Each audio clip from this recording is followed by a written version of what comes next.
Hi, I'm Skeleman, and I'm gonna go through some manga, manhwa, and webtoons and give you my thoughts on them.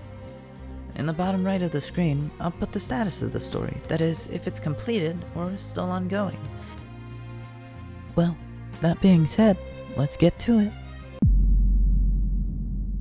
We are often told that home is where the heart is.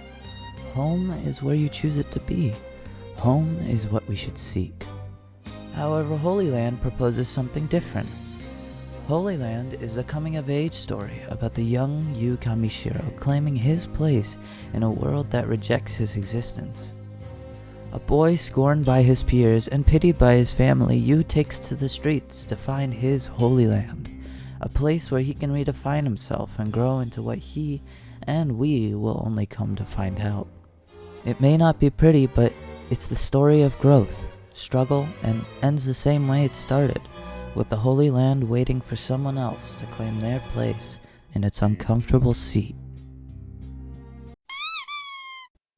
Holy Land is hands down my favorite manga. I've lost track of how many times I've read it at this point. For me, reading this as an adolescent back in middle school and high school, this touched and still holds a very special place in my heart, or bones, I guess. The story of Yu, I wouldn't say is relatable for everyone, but it doesn't have to be, and I don't think it should be. The story of Yu isn't one of righteous fury or justice. Yu himself is plenty flawed and makes plenty of mistakes throughout the story.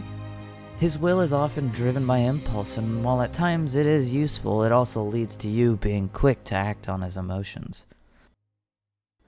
The Holy Land is the uncomfortable force that pushes and pulls those who walk its streets into the next stage in their lives.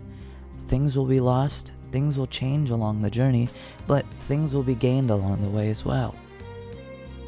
Holy Land tells us that in spite of where we are, in spite of who we are, there's a Holy Land out there waiting for us to claim it, and in doing so, claim the version of ourselves that we can truly love. Holy Land is a definite 10 out of 10 skulls. Teamwork is the dream work, or so people say. Unfortunately for Yoichi Isagi, his decision to rely on others cut him one step short of the winning goal to move on to nationals. However, as if answering his regret, he is scouted by Blue Lock. Blue Lock is Japan's attempt at creating the ultimate striker and making their mark in the World Cup. Led by Ego Jinpachi, these players have all been assembled to grow and cultivate their own ego, their own style, and carve their mark into the world of soccer. First off, the art is amazing. The pacing is page-turning, and the characters are all eye-catching. Blue Lock is a fairly standard shonen manga, however, how the author ties personality and style and the easy intuitive explanations for many of the techniques and strategies make this manga a page-turner. With a rough and wispy style, the author and artist do a wonderful job of showing how each player is a little monster cultivating their own ego. Even as someone who knows nothing of soccer, this consistently keeps me engaged and looking forward to the next chapter. Blue Lock is a solid 8 out of 10 skulls. The southern kingdom of Momorata and the northern United Nation have been at war for as long as Elkin can remember. Elkin is a northern pharmacist that lives in the heart of the southern kingdom, and is no stranger to harassment. However, much like the fate of the war, Elkin's fate will change when he is hired to treat a mysterious and faceless lord. Perhaps Elkin's fate will go up in flames like the armies of the north that fell to the sun witch Hildegard Aelius, or perhaps a fate entirely different awaits him. I'm not one for romance manga, and honestly I don't think this is too heavily involved in the romance plots. The author does a wonderful job of creating a sort of inevitability. The author lets you predict the direction of the story while simultaneously providing tension in the current moment in order to hook the reader and propel the plot forward. Having fights I really enjoy doesn't hurt one bit either. It reminds me a lot of Romeo and Juliet. We know their fate from the beginning, and this story leverages common tropes and threads to wordlessly establish a through line and keeps you engaged by watching all the characters tiptoe around each other in a tense and beautiful dance. Even Shakespeare had to tell you that the star-crossed lovers were, well, star-crossed. Blinded by the setting sun gets 7 skulls out of 10, as it lacks a certain oomph to get anything higher. A single mistake, a single bad joke, is what ruined the entirety of Jin Kyung's life. Her summon is the tale of this shamble of a person.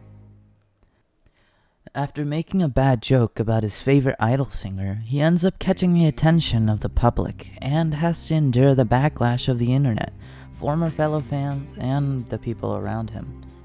This overwhelming amount of negative backlash caused Jin Kyung to run to his room and lock himself in there, becoming a shut-in, and developing severe social anxiety disorder, panic attacks, and an ever-present fear of the world beyond his bedroom door. However, while Jin Kyung is trapped in a prison of his own making, he is suddenly summoned by the summoner I Haze. In front of him is a world straight out of fantasy, and unexpectedly the simple items he brings with him become weapons of enormous strength. If only the summoning chant wasn't made in Japan backwards. Jin Kyung now helps her grapple with her problems in this new monster-ridden world, while grappling with his inability to face the world beyond his door. Firstly, the art. The art is probably one of the best, if not the best, I have seen in manhwa or manga art. The monsters and landscapes are often mixed and muddled, and the author does an amazing job of creating larger-than-life, mountainous creatures. Truly, each panel gives you an excellent sense of enormity. Coupled with the beautiful painting style and dark fantasy setting, it creates a gripping sense of tension, as the threat in front of you is so well illustrated to be an enormous and titanous terror. There are 2 reasons I would dock this down from a 10 to an 8. The plot is amazing and same with the art, but if not for the obvious thirst traps randomly inserted into some character designs, every panel would truly be perfect and give you an amazing sense of wonder. The second reason I would give this an 8 out of 10 is because it suffers a little bit from the problem of most high fantasy stories. When you boil it down, it's a bunch of nouns. Often in high fantasy, there is some predicated history or knowledge baked into the world. This world is the same, so the onslaught of nouns may make the story quick to lose its appeal for some. Although the art and the pacing of the story do a good job of keeping it spread out and avoiding lore dumps. In her summon, the world and its facets are introduced organically and at good pacing, but the appeal doesn't grip everyone. However, this story is one you should absolutely check out, if not only for the art and illustrations. Her summon gets a beautiful 8 out of 10 skulls. It would have gotten higher if the ending wasn't so abrupt. Pigpen is the story of a man washing up on the shore of a mysterious, unnamed island, somewhere near the Korean peninsula. Our main character washes up on shore and suddenly wakes up on a comfy bed in a bed and breakfast inn. As he wakes up, he quickly realizes that his memories are gone. When he goes to ask the family that runs the inn about how he got there and where they are, he is only greeted by vague answers and a sense of unease. Unable to get any decent help from the family there, our protagonist has no choice but to take matters into his own hands. Pigpen is absolutely chilling. It does a great job of getting you in the main character's head and really making you feel constantly paranoid. The constant tension is fueled by these constant little hints, mysteries, and clues the author drops. The ever-present sense of lacking just enough information to get out makes you keep on reading even amidst the tension and fear. It creates a sense of whiplash as the author is dragging you along for the ride. As the story progresses and mysteries are revealed, only more questions remain in the end as the lines of morality blur. The only reason that I cannot speak more to this story is because it would only take away from the constant sense of confusion that this story beautifully puts you through. Overall, a truly well-written, well-illustrated, and gripping read. Pigpen gets 8 out of 10 skulls. The ending is a little lacking. Thanks for watching, and don't forget to like, comment, and subscribe. Happy reading!